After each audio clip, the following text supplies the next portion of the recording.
Scan this. Sovi is here. Let's level up.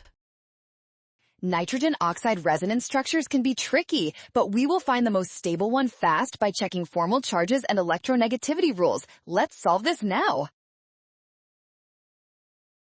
First, we look at both structures to identify where the formal charges are located. Structure 2 is actually the preferred resonance form because of how it distributes its negative charge.